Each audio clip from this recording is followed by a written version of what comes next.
This is episode 301 of the Read to Lead podcast.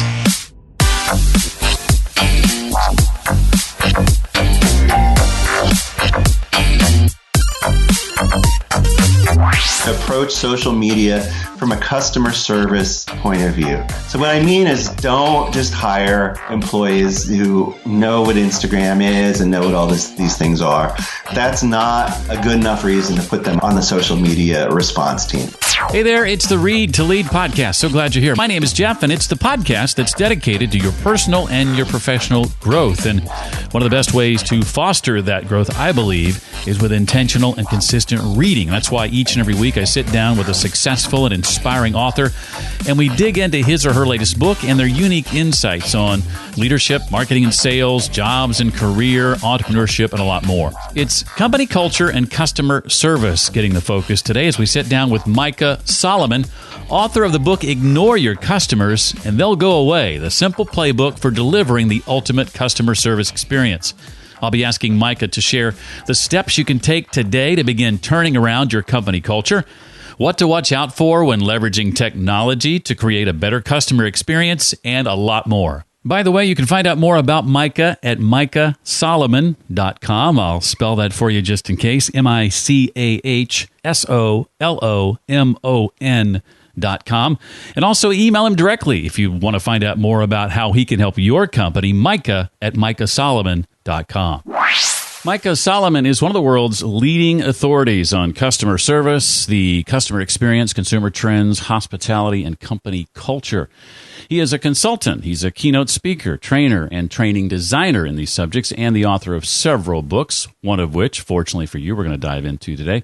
He is, simply put, the customer service turnaround expert. His latest book, that one we're going to be diving into, is called Ignore Your Customers and They'll Go Away, the simple playbook for delivering the ultimate customer service experience. Micah, I am delighted to have you here. I love the book. Thanks for deciding to be a part of Read to Lead. Well, thank you so much, Jeff. And I'm so honored. I have quizzed you on this a couple times, and I am convinced that you read it, so you're going to lead and succeed with it. I did indeed read it and enjoyed it very, very much. I'm not always able to get through every single book from cover to cover, but I certainly try and got a great deal out of yours for sure. It makes me want to go back and read your other books as well. Well, thank you so much. Well, you're quite welcome. I think the best place to start is right at Chapter 1. Let's first talk about what you mean by what you talk about in Chapter 1, something you call automatic positivity, and how to foster that within an organization. So automatic positivity can also be called a culture of yes. So this is when you walk into Nordstrom, and you have two impressions, I think, when you walk into Nordstrom. One is, I'm going to pay a lot for this suit. But the second one, and the one that I want to focus on, is you can just tell those people are dying to say yes to you. They're dying to say yes to you. There's a Nordstrom example in the book, which is 100% true. My salesperson, whose name is Joanne Hassis, she used to sell me these beautiful, I'm never sure how to pronounce this, but fashionable short sleeve shirts. Used to sell them to me. And something happened with that company, and Nordstrom no longer carried them, and they weren't available elsewhere. But she wanted to make me happy, and the way she made me happy was she found a similar shirt on the Brooks Brothers site, which of course makes her no money and kind of guarantees she won't make money on short sleeve shirts for a while. But of course, I make sure to buy everything else from her. So she automatically knew she wanted to get to a yes for Micah, and look how it's paid off for her. I am talking about Nordstrom and Joanne Hassis. So look at that. Yeah. So the opposite of an expectation of yes is, now I love my post office, but sometimes you'll go into a post office and it just seems like there's one person there who just knows all the regulations, which I know is important, but they know they're going to get to a no for you. So nothing against the post office, but that's just an example that came to mind. But if you you can have a default of yes. And one example I give in the book, I mean, I think the one from Nordstrom's the most important because it made a functional difference in at least how well I'm dressed. But another one is from Virgin Hotels. And the first Virgin Hotel is in Chicago. I think it's on Wabash Avenue, so downtown Chicago. And when Richard Branson and his lieutenant, who's named Raoul Leal, were going to build their first hotel, they decided they were going to not make the mistakes that irritated them at other hotels they'd stayed at. And one of these was how a traditional guest room phone has 14 buttons, for the bell staff and housekeeping and so forth, which I think of as 14 chances to press the wrong button and be told, oh, you have to call that department. So they decided, when they're big boys and they're going to build their first hotel, it's just going to have one cartoonishly large button that says in the Virgin red color, it's going to say yes. And when I press that button, because of course I had to test it, I always get a wonderful, probably fake British accent. I mean, this is downtown Chicago, but a beautiful British accent, and it says yes. And then they will figure out what I need, whether it's room service or anything, and they get it for me. Now, there are exceptions. Do you mind hearing the exceptions? Oh, yeah, let's hear some of those, yes. So here's some exceptions to yes, where I've seen it misapplied. You're our guest, so we're going to let you excessively drink at our bar and then drive home. That's a misapplication of yes. Anything that has to do with privacy standards or safety standards, oh, you're our guest, so it's okay if you lean your chair up against the emergency exit. That would be a misapplication of automatic yes. Well, let's say I'm a business owner and I realize that my company is not quite steeped in a culture of customer service just yet. What would be some steps beyond the one you just described that would help take me toward establishing and sustaining a customer service culture? This is an important question, and there's a chapter in the book on creating a culture, because much as I love to come into businesses and train them and work on turning them around, there needs to be a way to sustain it. The way to sustain it, as you suggested, is through culture. So the first step is, I know this sounds silly, a little bit trite, but you need to have a statement of purpose. And it needs to not, even though I'm a consultant, needs to not be one of these consultant-led statements that is so long and so full of jargon and is going to be fully actionable and blah, blah, blah, blah, blah. And then it goes in the CEO's drawer and you never see it again. But you got a nice retreat out of it in Costa Rica or wherever, and you come back.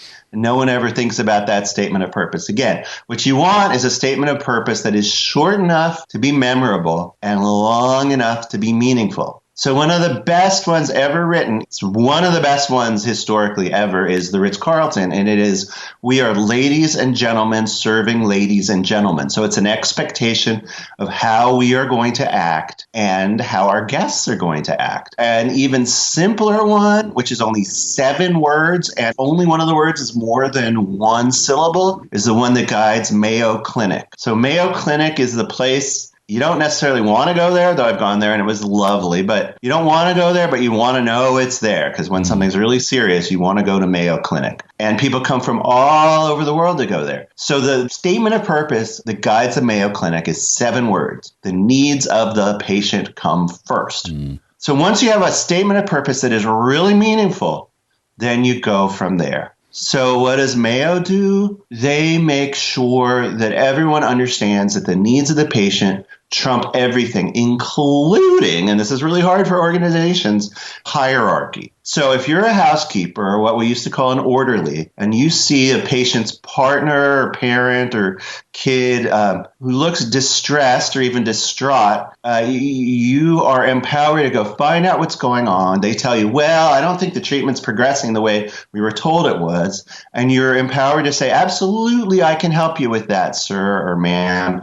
And now you're not going to redo the surgery yourself, but you are empowered to go find someone who will figure out what's going on and assist this person. Then you got to get leadership on the same page. And when that housekeeper changes one fewer bed that day because they were spending the time, and it does take time to assist that patient, the leadership needs to not give them a hard time for getting a little bit of what they were assigned to do that day done, but instead needs to embrace them and make them a hero for the way they assisted that customer. So once you got all this ready, you need to build standards, which is a different subject, but you need to build standards and service systems that will support your purpose and also make very clear, as I did with the housekeeper example, that it's okay to step outside of the daily routine if you're doing something else that has a pro-customer intention.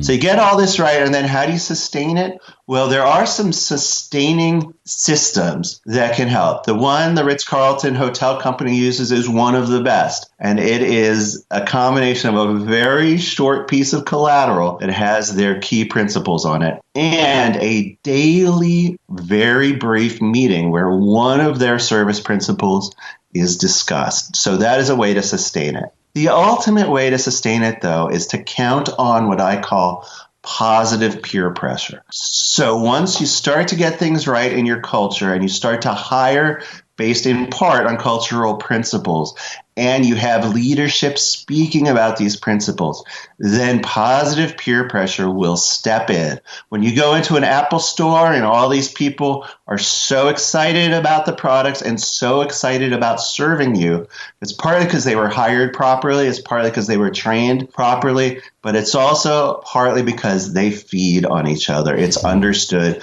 that this is how you act in an Apple store. Well, you mentioned the importance of hiring and finding the best people.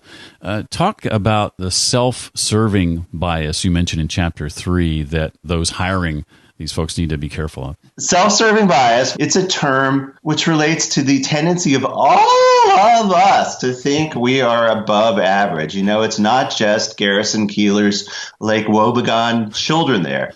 All of us are above average. And this is one of the reasons that we continue to have 44,000 fatalities and heaven knows how many serious injuries on the roads every year, because every one of us thinks we are an above average driver and that what we've heard about using cell phones only applies to those other doofuses out there. So that's the self-serving bias. But while not everyone can be an above average driver, not everyone has an above average gut when it comes to hiring people. When you go to a restaurant and you see that waiter or waitress and they're doing a great job for you, does it mean you should hire them? You know, I've tried this at least twice. Once it meant, oh my God, she was one of the best employees I have ever hired. Her name's Stessie, if she's out there. What a great waitress, and so great in the context of my manufacturing business as well. But in other cases, it doesn't work. They only are situationally appropriate in what they do.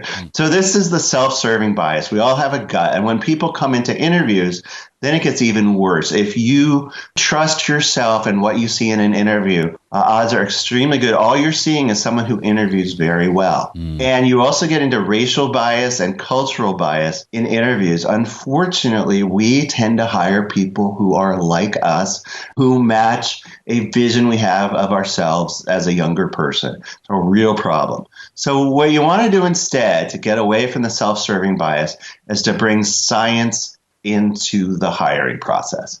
And you do this by saying, what are the traits, not the technical skills, but what are the traits? And it would be an insult to true HR professionals to say that I am an expert on this, but I can give you the concept. And the concept's really important.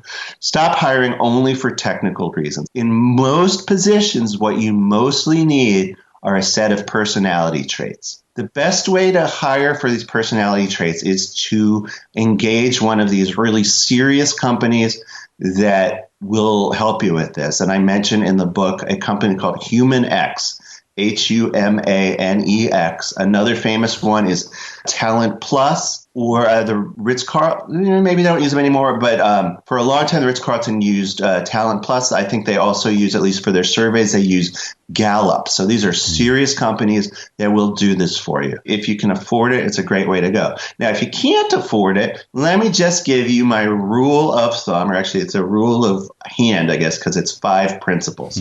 Now, if you want to remember these principles, I need you, Jeff, and anyone listening, to think of a big, wet dog outside of Petco. So think of that, and you'll remember my silly little mnemonic, which is Wetco. WETCO. And this is in very broad strokes what you're looking for. Very broad strokes. I just want to emphasize this. This is not 100% scientific, but this will get you close. So it's a warmth. That just means the applicant needs to like people. E is empathy. This goes beyond liking people. It's sensing what other people want, at least situational empathy, which means what they will want in this situation. T is teamwork. So it's not having to do it all yourself, but it's being able to involve your coworkers in getting there. C is conscientiousness. This is, you can be like, oh, Mrs. Smith, I absolutely feel for you. I know exactly how you feel. I'm going to involve my coworkers in getting this for you. But if you don't write down or type down that you promised Mrs. Smith you're going to get back to her on Friday, then you're not being conscientious and you're really letting her and your company down. So you need this conscientiousness. And finally, optimism. And optimism, what I am talking about is what Marty Seligman called an optimistic explanatory style. This is, well, here's what a negative explanatory style is. Unfortunately, you can be the greatest person in the world, but if you have this pessimistic explanatory style, then a customer will bite your head off. It's not fair, but it does happen. You'll think, oh, my word, I did the worst thing ever. You'll call in sick. You'll go home. You'll put the covers over your head. You won't come back into work. Like the other day, this happened to me with my book. I am so happy about my book title, which, Jeff, what's the title of my book? The title of the book is Ignore Your Customers and They'll Go Away. I'm so proud of that title. I convinced the sales team at HarperCollins Leadership to use a counterintuitive title. They like it. But one person wrote to me very well-meaning, and he said, I think that's negative. I would frame it as pay attention to your customers and they'll stay with you. And so I wrote to him, I said, thank you so much. I can't change it. I didn't mean it to be negative, but you have a point. And for a moment, I wanted to call in sick myself and fall under the covers. But then, I dusted myself off. I thought, well, this dude has a good point. But I realized that yesterday I told some company that I didn't like their logo, and they probably felt the same bad way that I did, and I'm going to dust myself off. I think it's a good title. Jeff Brown in the future may tell me he likes the title, and I'll be okay. So that's an optimistic explanatory style. Love it. Love it. Well, chapter 4 and 5 are two of my favorites, Micah, from the book.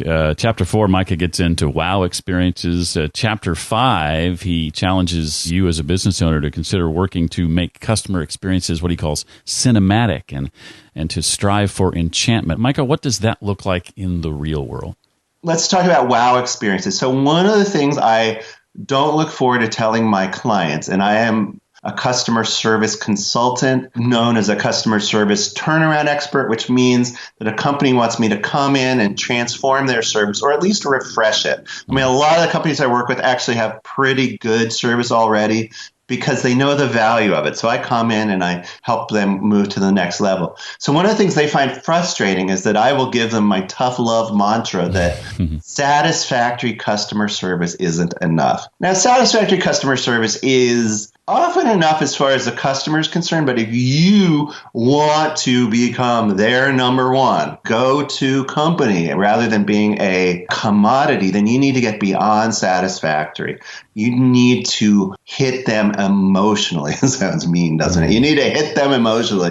What I mean is that as human beings, we tend to tell ourselves things in stories. Now, a story can be, wow, these guys are hyper fast, or wow, they're hyper efficient. But if that's what you're going for, it's hard. You're competing against Amazon, and competing against Amazon is like competing against the moon launch. It's not a reasonable model for most of us, right? So a wow experience is when service goes beyond fulfilling basic customer expectations, and it does it in a creative, unexpected way. So when you do this, you give customers a story they can take home with them, a positive one, hopefully.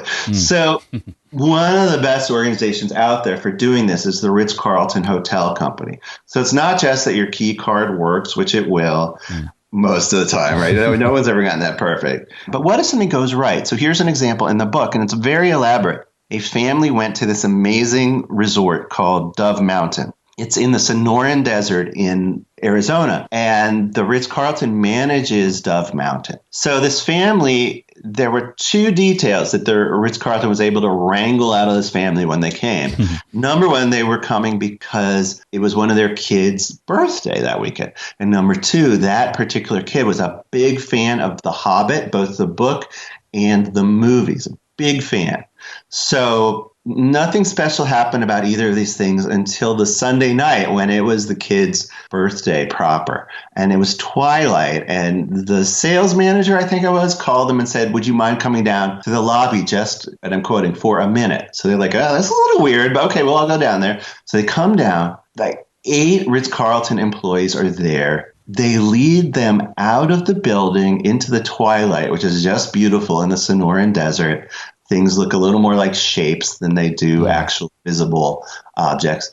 And they take them on what turns out to be a Hobbit quest. The part of the story I think I love most is one of the Ritz-Carlton people says, hey, what's that? What's that over there? And it seems to be the famous scene from the movie where the dwarfs go down this waterfall in barrels. That's what it looks like. But it turns out that because it's twilight, all it was some the toy-sized barrels going down the water slide at a isn't that great? So each step they get new like parchment. They tell them the next thing to do. It's just amazing. So you can't do this kind of wow all the time. For one thing, guests don't always have time for it, right?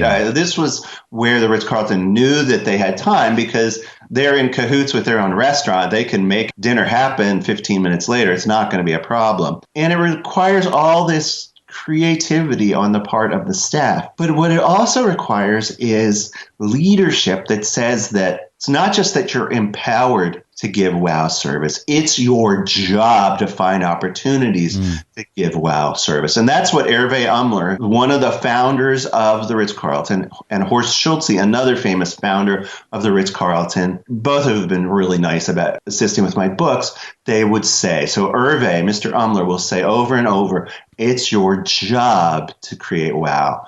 There's not going to be any questions asked. At the end of the day, when these employees get a fewer light bulbs changed or whatever it is, it's understood that they were creating wow. Now, it's unbelievably powerful. You don't have to do wow every single time, but it's really powerful. And these examples don't have to be over the top.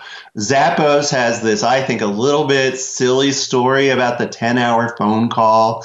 But this is Zappos, this is raised as a flag high up in the air to show the extent that they're going to go to create wow. But the way they create wow day to day is they just allow a few extra minutes in their contact center to try to make a connection with customers. This kind of wow I call everyday wow. And it's one of my favorite little examples in the book. A woman named Madison is on the phone at Zappos, and she finds a way to bond with this older woman who is getting ready for her daughter's wedding, but she's having the worst time finding shoes because she has narrow feet. So Madison just immediately connects on the narrow feet. She says, oh, narrows are the worst. They're so hard to shop for. My aunt has narrow feet, and I swear every other time we talk, that's what we talk about.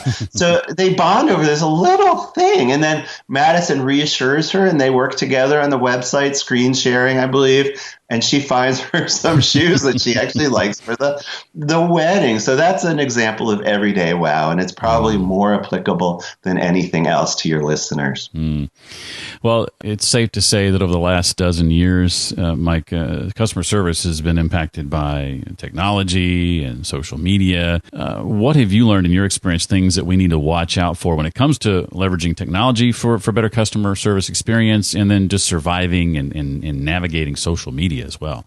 So technology is super important. If you're considering or even fearing, artificial intelligence being involved in customer service, it's not something to think of as either or. Artificial intelligence is best thought of as being what I call triangular, to take a triangular approach. And this is going to wear out my understanding of geometry. I'm going to use this word I don't think I've used in a decade, which is vertices. There are obviously 3 vertices in a triangle. And at one vertex, there is the customer. Another vertex, there's the human employee. And the third vertex is the AI. So a customer can get to us through the AI, which might be a chat bot or it might be a dynamic AI enhanced search engine on a website, which is much better than the old FAQs that were never maintained, right? They were the not very frequently asked questions. So the customer gets to us through AI, but then they often want to talk to a human agent. The human agent should be awesome. They should be very well trained. They ideally should have read my book, or you should have brought me in to train them. But even at that point, when they're talking or messaging directly with the customer, they're not on their own. The technology can continue to help them. Now, what you want to watch out for is keeping technology below eye level. So unfortunately, I went to a hotel, it was an excellent hotel that had this very innovative idea of giving all their employees iPads. And their goal was, we're going to bring the humans out from behind the registration desk. We're going to walk them right to the human guests, and we're going to serve them right there. And it's all great conceptually. But what they failed to do was to keep the technology below eye level.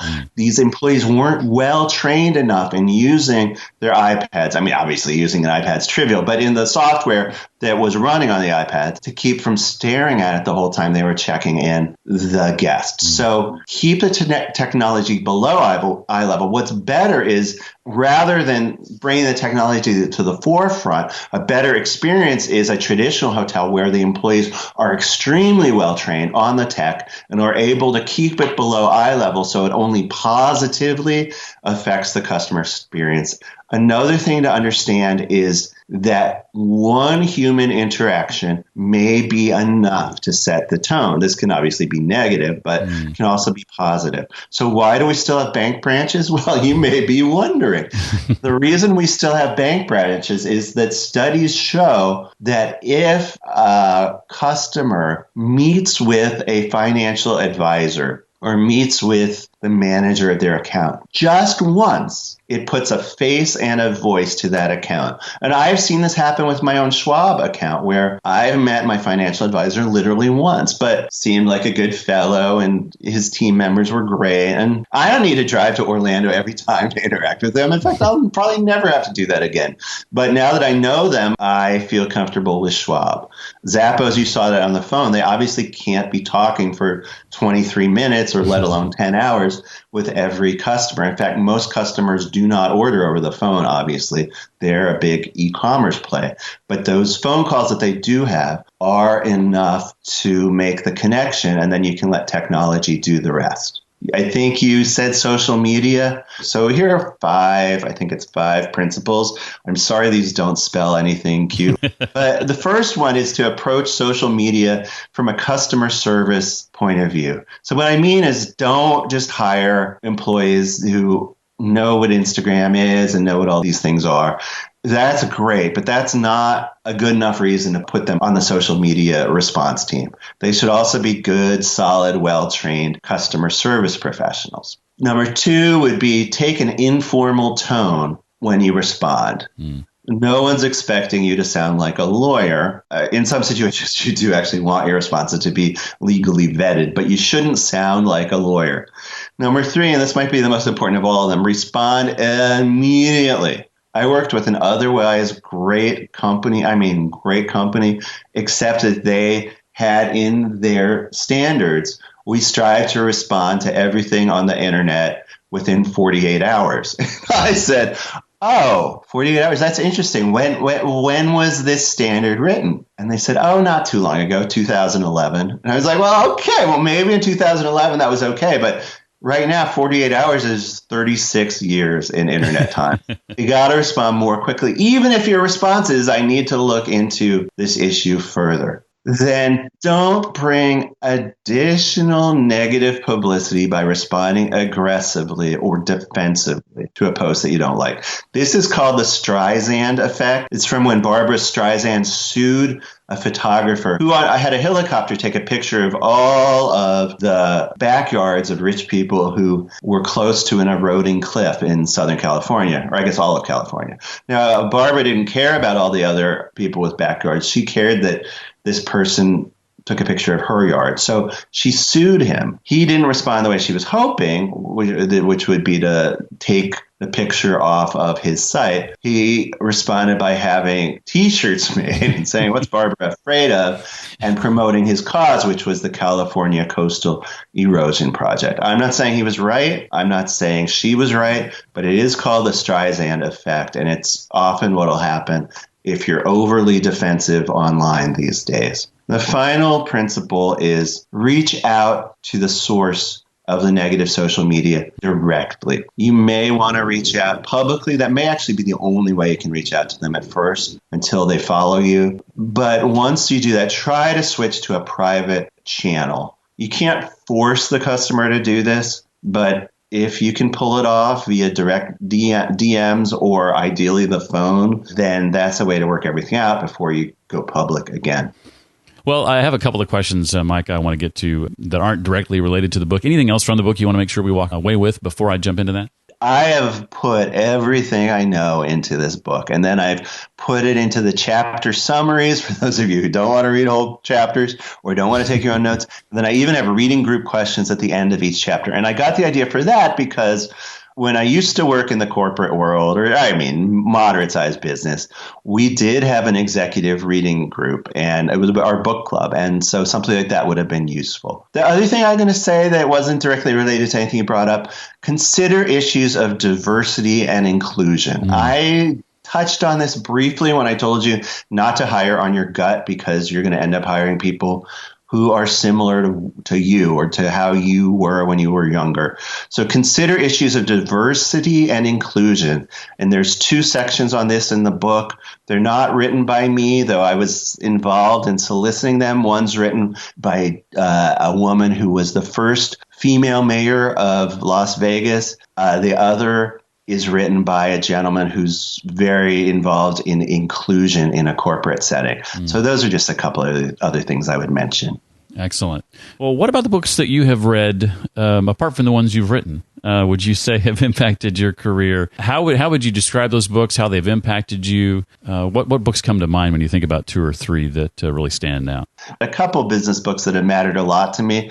There's a great book. It's called Growing a Business. It's by a wonderful gentleman named Paul Hawken, Hawken. That mattered a ton to me when I was just starting out, and I even reread it every few years. There's a great recent book, and this is by my same publisher, HarperCollins Leadership, but it's called Building a Story Brand, and it's kind of a silly word, story brand. That kind of turned me off briefly, but it's great. It's really great. And it takes you from having your pitch being you-centered to having it being the customer-centered. It's a really good concept. I will say, however, what he doesn't talk about is something, Jeff, that you and I do, which is bringing in a little personality. I mean, if you're Oprah, obviously neither of us is Oprah, but people love Oprah mostly because she's customer-centered, and she's extremely customer-centered.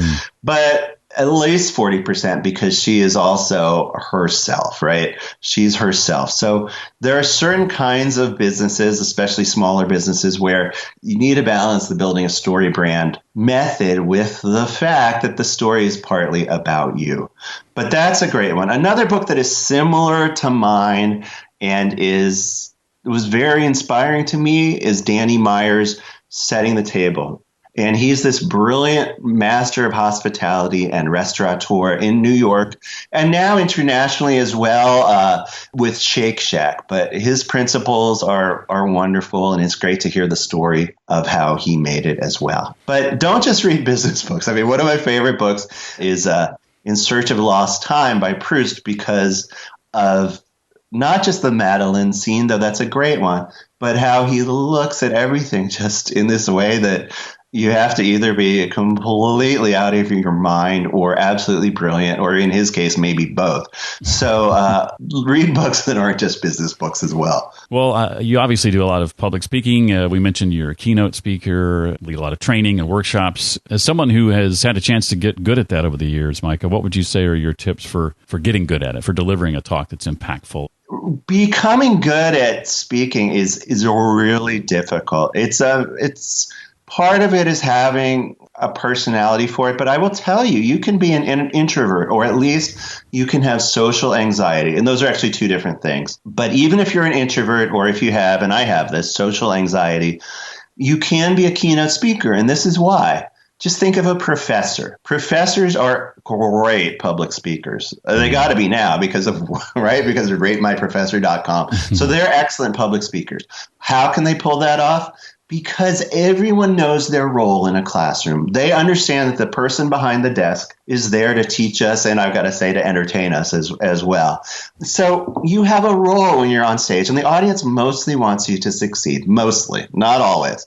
So they're not expecting you to be up there and be a Shakespearean actor. I mean, I think that would be great. That's not what they're looking for. You want to seem authentic. But then there are tricks that you need to know. And one is to have the references right. So I've spoken to NASCAR type audiences and made jokes about, 5-star spas, and that just was the wrong frame of reference. So these cues to get them on your side are important. I mean, one of the simple ones is you're not going to change what you talk about. I mean, I always talk about either customer service or company culture, but the actual examples I use, I do try to interview one or two members of the upcoming audience so I can use examples related to, the software that they're interested in or whatever it is. There's a lot of other pointers, but those are a couple. And one of the things you can't do is you can use PowerPoint, but you can't use it in the way the engineers who created PowerPoint expected you to use. You cannot use it in a bullet point manner. You need to use it to convey emotion. And this is my trick for those of us who, without great memories, you can also use it to cue yourself. You have the picture of the cute little doggy, you're going to talk about Wetco, right? So you can use it to cue yourself, but you can't use it to have all the bullet points on the screen, because then you're not speaking, you're delivering a document. And that's not what public speaking is about. Well, the book, again, is called Ignore Your Customers and They'll Go Away, the simple playbook for delivering the ultimate customer service experience. Thank you again, Micah, for being here. I really appreciate it. Oh, thank you so much, Jeff. That was one of my favorites ever. At the show notes page created just for this episode, you'll find a link to Micah's website, his book, and the books he recommended. All that can be found at readtoleadpodcast.com/301 for episode 301. Again, the best way to get a hold of Micah is Micah at MicahSolomon.com. MicahSolomon.com. And to reach me with comments, questions, suggestions, or feedback, it's Jeff at readtoleadpodcast.com. I was initially dismayed when I saw a recent review of the podcast start with loyal but losing patience, and then I realized that's actually the username of the person leaving the review. They call Read to Lead an essential podcast for anyone interested in leading and learning. Thank you, loyal but losing patience. I'm glad you feel that way. Well, that does it for this week. I look forward to seeing you next time for the next episode of the Read to Lead podcast. Until then, remember, leaders read and readers lead.